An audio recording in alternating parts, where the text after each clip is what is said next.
Gente querida, estou muito feliz com a repercussão que tem tido aqui. Esse compartilhamento que eu tenho feito do livro Corra com os Cavalos, Eugene Peterson. É, Para minha realidade aqui, né, tem sido bem diferente. Geralmente meus vídeos têm poucas visualizações e eu de fato assim não me importo com isso. Eu tenho esse canal há 6 anos e toda vez que eu sinto vontade de compartilhar algo, seja por aqui, seja pelo podcast, que eu já mencionei em outro vídeo, um podcast que eu tenho, também vou deixar o link aqui. Seja por aqui, seja por lá, seja pelo Instagram. Meu Instagram tem três coisas muito, quatro, né? O meu amor pela leitura, seja a leitura de livros ou a leitura bíblica. Então, lá no meu Instagram, você vai achar muita dica de leitura. Eu tenho um grupo de leitura que já tem 4 anos. Então, inclusive, tem um link lá para você participar do grupo de leitura, se você quiser. A gente se encontra é, online todas as segundas-feiras. Estamos terminando um livro do Martin Luther King. Então, se você quiser participar do próximo livro, vai lá na minha bio, tem o link, vai ter, né, o link para a próxima leitura.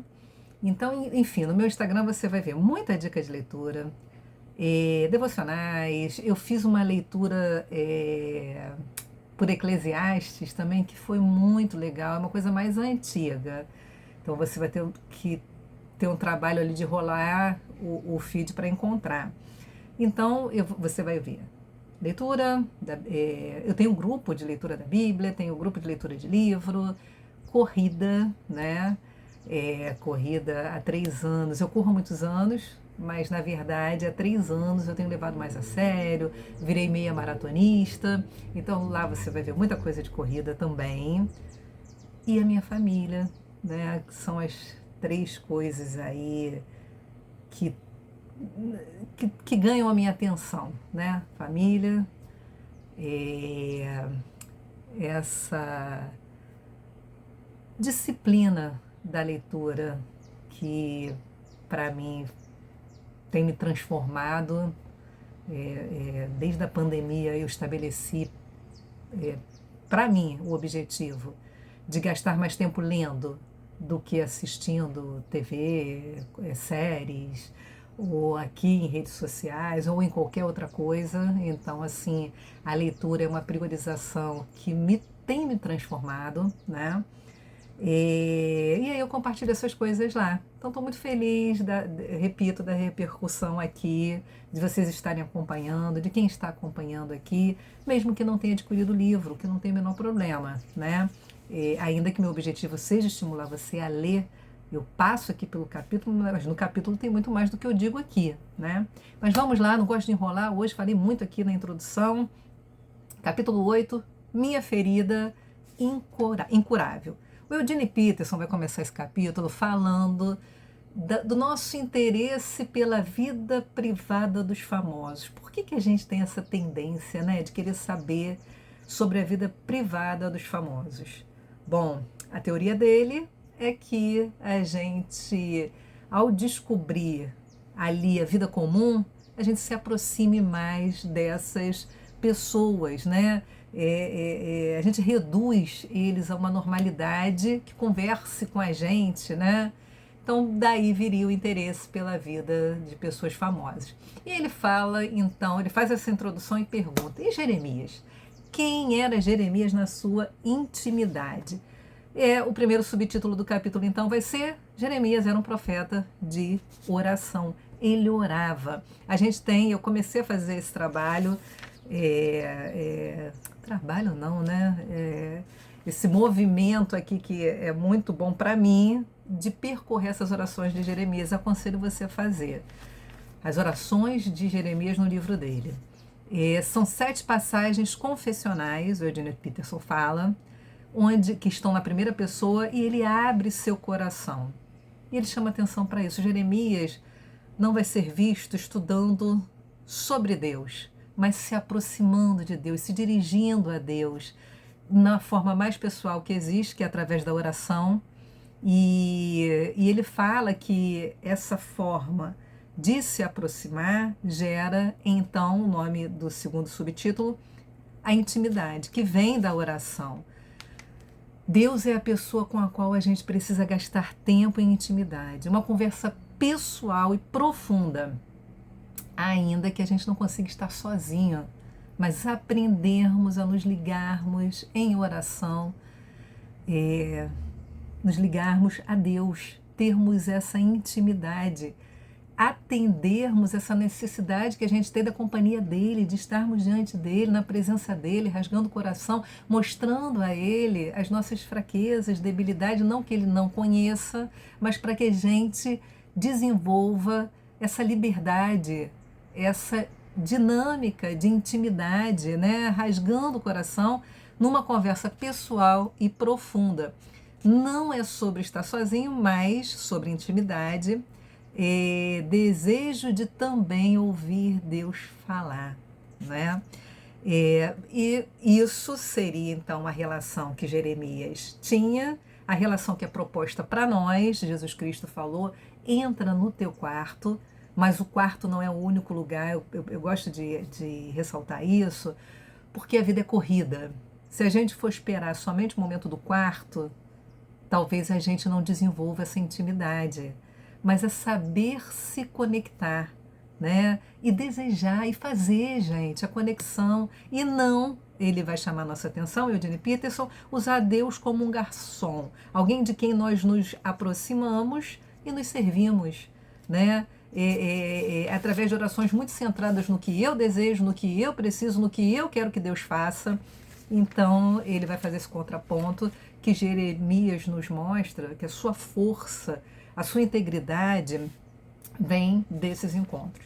Ele fala um pouco do capítulo 15, tem uma oração aqui dele, é a partir do verso 15, capítulo 15, verso 15. Senhor, tu sabes o que me tem acontecido, intervém, ajuda-me, castiga meus perseguidores, dá-me tempo, não permitas que eu morra ainda jovem. É por teu nome que tenho sofrido humilhações. Quando descobri tua palavra, devorei-as, são minha alegria e dão prazer ao meu coração, pois pertenço a ti. Ó Senhor Deus dos exércitos, nunca participei dos banquetes alegres do povo, sentei-me sozinho porque tua mão pesava sobre mim, e enchi-me de indignação com os pecados deles. Por que então continuo a sofrer? Por que minha ferida não tem cura? Teu socorro parece incerto, como um riacho inconstante. É como uma fonte que secou. Ele fala do que ele está sentindo, ele está sendo perseguido por fazer o que é bom, verdadeiro, certo. Ele está sendo humilhado, ele sofre violência, exclusão, é ridicularizado. Então ele se coloca desse jeito, né? Vou ler aqui um trecho do Eugene Peterson, como ele traduz isso. Os moinhos da ação divina giram morosamente, enquanto os motores da perseguição operam de forma frenética.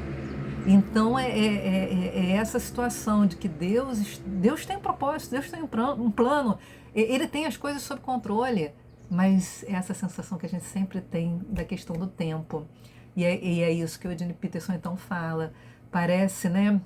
Vou repetir, que os moinhos da ação divina estão girando muito devagar, mas a perseguição está comendo solto dia a dia. É essa a queixa dele, né? Ele se queixa de solidão, são anos de solidão pregando a verdade. Lembrando que desde que Josias encontra o rolo de Deuteronômio, a gente já viu isso em vídeo anterior, é Josias com a sua reforma e é Jeremias pregando a verdade. Não vou entrar nesse assunto de novo, porque é assunto de vídeo anterior, desculpa. Então falou de ira, de solidão, de sofrimento, oposição, calúnia, açoite. Ira, sua oração tem indignação. Aí ele vai falar de outra oração em Jeremias 20, verso 7. Ó Senhor, tu me constrangeste e me deixei constranger. É mais forte que eu e prevaleceste. Agora eu sou motivo de zombaria todos os dias, todos riem de mim, pois sempre que abro a boca é para gritar violência e destruição. Uma mensagem dura que as pessoas não querem ouvir, né?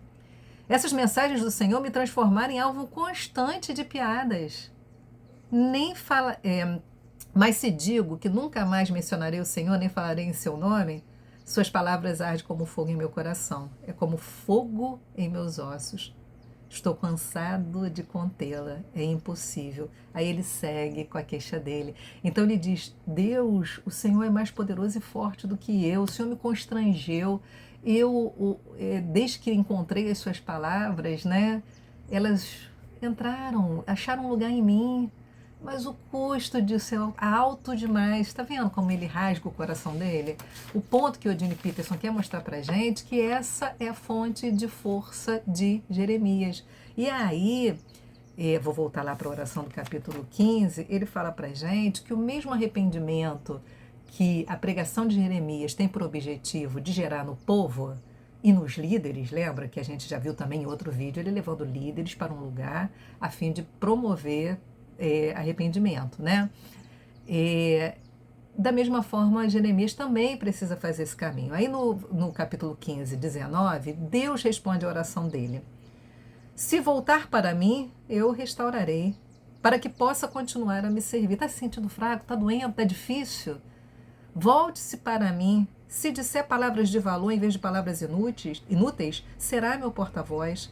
Você os influenciará, mas não deixará que o influenciem. Lutarão contra você como um exército, mas o tornarei invencível como uma muralha de bronze. Lembra dessa promessa de que ele seria uma coluna de ferro e uma muralha de bronze? Deus fala: olha, se arrepende, volta para mim. E olha essa coisa que o Eugene Peterson fala, que coisa linda. Ele diz o seguinte: da nossa parte há de haver honestidade, confissão, arrependimento. Da parte de Deus, restauração e salvação. E é isso que Deus então propõe ao próprio Jeremias: volta-te para mim, eu vou fortalecer você. Isso tudo, você vai ser mais forte do que isso tudo que você está enfrentando. Essa é a promessa, né? E aí ele restabelece então prioridades. Não se preocupa tanto com o que eles estão dizendo. Se preocupa comigo, diz o Senhor. Seria nesse sentido, né? O restabelecimento de prioridades, que é um outro subtítulo. Deixa o povo falar. E aí tem então essa oferta aqui de restauração, de fortalecimento. E aí o Eugene Peterson encerra o capítulo com uma coisa que eu conheço, que é a corrida, o universo da corrida. Ele fala de uma fraude que aconteceu numa maratona de Boston, que é uma maratona super tradicional e conhecida. Uma atleta que venceu, mas não venceu, porque ela fraudou a prova, ela não foi pelo percurso que deveria ir, não fez o tempo, não fez a prova por inteiro. Então ele fala muito a respeito disso, de que a integridade de um atleta diz respeito à sua dedicação anterior ao dia da prova. No dia da prova, você vai fazer aquilo que você tem feito durante todo o tempo de treinamento. Você fez seus treinos, você fez seus percursos diversos, com a intensidade diversa, você preparou seu corpo com musculação, com treinamento de força, você se alimentou, e aí no dia da prova você vai colher o resultado. Da mesma forma, olha só a frase do Eugene Peterson: o que fazemos em segredo determina a integridade do que somos em público. Da mesma forma aconteceu com Jeremias. Ele só conseguiu permanecer íntegro durante tanto tempo e diante de tanta adversidade, porque ele tinha uma vida privada, ou, como ele diz aqui, uma vida secreta de oração, onde ele podia se derramar diante de Deus, fazer suas queixas e encontrar para essa tristeza, para essa dor, para essa rejeição, consolo, restauração, fortalecimento. Então, vou repetir que eu gostei muito do paralelo de corrida e a nossa integridade de vida, que necessita dessa contrapartida secreta. O que fazemos em segredo determina a integridade do que somos em público. Bom, termina aí, ficou um pouquinho grande o vídeo, acho que foi o maior dessa série. Tem muito a ver com a introdução, que eu me demorei um pouquinho, mas lembrando, vou deixar aqui o link do livro, do meu Instagram, do meu podcast, e espero que você siga comigo até o fim. Deus abençoe você.